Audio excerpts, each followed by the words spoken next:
नमस्कार मित्रांनो, स्वागत आहे आमच्या यूट्यूब चॅनल योजना केंद्रावर। मित्रांनो, तुम्हाला जर पॅन कार्डची अर्जंट गरज असेल आणि तुम्हाला जर पॅन कार्ड लवकर पाहिजे असेल तर तुम्ही इन्कम टॅक्स डिपार्टमेंटच्या वेबसाईटवरून डिजिटल पॅन कार्ड म्हणजेच ई पॅन कार्ड जे आहे ते बनवू शकता। यासाठी तुम्हाला कोणत्याही डॉक्युमेंट्सची आवश्यकता नाही। तुम्ही फक्त तुमचे आधार कार्ड वापरून फ्रीमध्ये आपल्या मोबाईलवरून हे जे पॅन कार्ड आहे ते बनवू शकता। व्हिडिओवर पूर्ण प्रोसेस सांगितलेली आहे, तर व्हिडिओला शेवटपर्यंत पहा। चॅनलवर जर तुम्ही नवीन असाल तर आमच्या चॅनलला सबस्क्राइब करून ठेवा। अशाच प्रकारची महत्त्वपूर्ण व्हिडिओज तुम्हाला भेटत राहतील। तर चला मित्रांनो, व्हिडिओला सुरू करूया। सर्वात अगोदर तुम्हाला क्रोम किंवा कोणत्याही एका ब्राउझरवर जाऊन ई पॅन असे सर्च करायचे आहे। सर्च झाल्यावर खाली तुम्हाला पहिलाच वेबसाईट दिसेल, या वेबसाईटवर क्लिक करा। या वेबसाईटची लिंक तुम्हाला डिस्क्रिप्शन व कमेंट सेक्शनमध्ये सुद्धा दिलेली आहे। वेबसाईट उघडल्यानंतर स्क्रॉल करून तुम्हाला खाली यायचे आहे। या ठिकाणी तुम्हाला भरपूरसे असे ऑप्शन्स पाहायला मिळतील, तर यापैकी येथे तुम्हाला इन्स्टंट ई पॅन असे लिहिलेले दिसेल, त्यावर क्लिक करा। खाली जर तुम्ही पाहिले तर येथे तुम्हाला एक वॉर्निंग पाहायला मिळेल। येथे असे लिहिलेले आहे की कोणतेही व्यक्ती हे एकापेक्षा जास्त पॅन कार्ड वापरू शकत नाही। जर तुम्ही एकापेक्षा जास्त पॅन कार्ड वापरत असाल तर तुम्हाला येथे 10,000 रुपयांची पेनल्टी जे आहे ते भरावे लागेल। तर ज्यांच्याकडे ऑलरेडी जुने पॅन कार्ड आहे त्यांना पुन्हा पॅन कार्ड बनवायची आवश्यकता नाही। स्क्रॉल करून खाली या, येथे तुम्हाला get new E pan card असे लिहिलेले दिसेल, त्यावर क्लिक करा। आता खाली या ठिकाणी तुमचे आधार नंबर विचारला गेला आहे, तर येथे तुमचे आधार नंबर टाका। एक गोष्ट लक्षात ठेवा, हे जे पॅन कार्ड बनणार आहे त्यावर तुमच्या आधार कार्ड प्रमाणे माहिती येईल, जसे की तुमचे नाव, जन्मतारीख इत्यादी। तर तुमच्या आधार कार्डवरील सर्व माहिती बरोबर आहे की नाही ते एकदा चेक करून घ्या। बरोबर नसेल तर आधार केंद्रावर जाऊन ते दुरुस्ती करून घ्या। आधार नंबर टाकल्यावर खाली तुम्हाला कन्फर्म करून घ्यायचे आहे की तुमच्याकडे ऑलरेडी पॅन कार्ड बनलेले नसावे। तुमचे मोबाईल नंबर तुमच्या आधार कार्डशी लिंक असायला पाहिजे। आधार कार्डवर तुमची संपूर्ण जन्मतारीख असायला पाहिजे। काही लोकांचे आधार कार्डवर फक्त जन्मवर्ष दिलेले असते, तर ते चालणार नाही। अशांनी आपले जन्मतारीख अपडेट करून घ्यावा। तसेच ई पॅन कार्ड बनवण्यासाठी तुमचे वय 18 वर्ष पूर्ण असायला पाहिजे। तर या सर्व गोष्टी पूर्ण असतील तर या कन्फर्म बॉक्सवर क्लिक करा। नंतर खाली कंटिन्यूवर क्लिक करा। नंतर OTP व्हॅलिडेशन, येथे तुम्हाला आधार EKYCचे डिक्लेरेशन पाहायला मिळेल। हे जर तुम्हाला वाचायचे असेल तर तुम्ही वाचू शकता।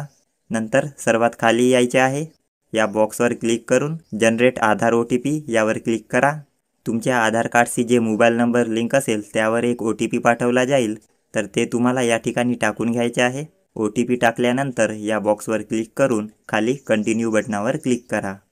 आता तुमचे आधार EKYC कंप्लीट झाले आहे। तुमच्या आधार कार्डवरील माहिती तुम्हाला येथे पाहायला मिळेल, जसे की तुमच्या आधार कार्डचे शेवटचे 4 नंबर, तुमचे नाव, डेट ऑफ बर्थ, जेंडर व तसेच तुमचे लिंक असलेले मोबाईल नंबर येथे दिसेल। नंतर खाली या ठिकाणी लिंक ईमेल ID असे लिहिलेले दिसेल। जर तुम्हाला तुमचे ईमेल ID लिंक करायचे असेल तर यावर क्लिक करा। येथे तुमचे ईमेल ID टाकून घ्या व सेंड OTP यावर क्लिक करा। तुमच्या ईमेल IDवर OTP पाठवला जाईल, तर ते OTP या ठिकाणी टाकून खाली या सबमिट बटनावर क्लिक करा। क्लिक करताच तुमचे ईमेल ID जे आहे ते लिंक होऊन जाईल। आता या एक्सेप्ट बॉक्सवर क्लिक करून खाली कंटिन्यूवर क्लिक करा। येथे तुमचे फॉर्म जे आहे ते आता सक्सेसफुली सबमिट झालेले आहे। खाली तुम्हाला तुमचे एक्नॉलेजमेंट नंबर दिसेल, तर ते नंबर लिहून ठेवा किंवा त्याचे स्क्रीनशॉट काढा। हे नंबर तुम्हाला SMS द्वारे तुमच्या मोबाईलवर सुद्धा पाठवले जाईल। याचा वापर करून तुम्ही तुमचे ई पॅन कार्डचे स्टेटस पाहू शकता। आता स्टेटस कसे पाहावे, तर स्टेटस पाहण्यासाठी व ई पॅन कार्ड डाउनलोड करण्यासाठी पुन्हा या वेबसाईटवर या। चेक स्टेटस किंवा डाउनलोड पॅन या ठिकाणी कंटिन्यू बटनावर क्लिक करा। येथे तुमचे आधार नंबर टाका व कंटिन्यूवर क्लिक करा। तुमच्या आधारशी लिंक असलेल्या नंबरवर OTP पाठवला जाईल, ते OTP या ठिकाणी टाका व नंतर कंटिन्यू बटनावर क्लिक करा। क्लिक करताच येथे तुम्हाला तुमचे ई पॅनचे स्टेटस दिसेल। सध्या फॉर्म जे आहे ते इन प्रोग्रेस दाखवत आहे। तुम्हाला काही वेळानंतर पुन्हा तुमचे स्टेटस चेक करायचे आहे। तुमचे फॉर्म एक्सेप्ट झाल्यावर पॅन अलॉटेड सक्सेसफुली असे लिहिलेले दिसेल, म्हणजेच तुमचे ई पॅन कार्ड जे आहे ते आता बनलेले आहे। वरच्या बाजूस या ठिकाणी तुम्हाला व्ह्यू ई पॅन व डाउनलोड ई पॅन असे ऑप्शन्स दिसतील, तर डाउनलोड ई पॅन यावर क्लिक करून तुमचे ई पॅन कार्ड डाउनलोड करून घ्या। याची PDF जेव्हा तुम्ही ओपन कराल तर येथे तुम्हाला पासवर्ड मागितले जाईल, तर या ठिकाणी तुम्हाला कोणतेही सिम्बॉल न वापरता तुमची जे जन्मतारीख आहे ते टाकायची आहे। नंतर ओपन बटनावर क्लिक करून तुमचे ई पॅन कार्ड जे आहे ते तुम्ही पाहू शकता।